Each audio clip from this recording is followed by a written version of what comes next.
Здравейте хора, днес разбрахме мите. Ще играем игри. Първата игра ще е тази с колите.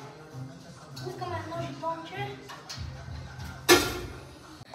Говори. И сега, ето, зареждаме се играта. Се видим се малко, кога почна да играем.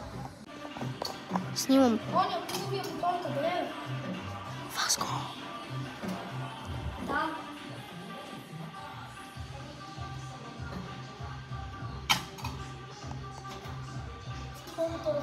Добре. И Васко почва да играе. Сега си избирам трасе, избираме това в пустинята. Яко е. Че аз се бида по-близко до него, хора. Чакайте, стойте. Снимам. Да те бахта пак. 200! Колко? Аз взех най-хубавия мотор, хора. Брат ми те мани се, че не мога да гледам. Брат ми те е малко такъв. 380, вижте. Че се блъсна, бе, брат. Ние не си викаме брат, защото сме приятели и ние наистина сме брата. Да. Чакай, Макс. Макс. Ай, помниш кога играхме? Вижте. Да дигна гумала. Ти го нямаш са.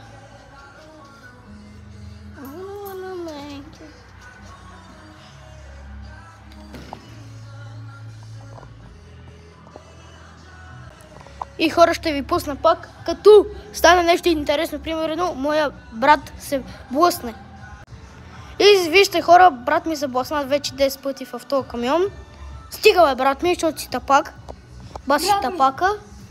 Мога да се нашамава, защото си по-малко от мене. Да, той е по-малко от мене. Ма съм по-умен от него. И е по-добре от мене. Да, ние понякога е така. Заяждаме се понякога.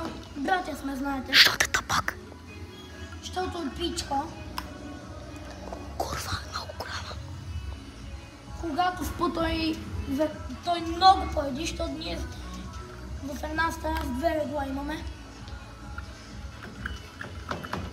Ако искате някой ден да направим видео... И хора! Ако искате някой То ден... докато спи му се изперва в устата. Да, пади ми в устата и ме събужда. Дай му се, като почна да ми излиза спермата, му си атакувам в устата му. Да, и един път направи това, защото ми беше много ядосан.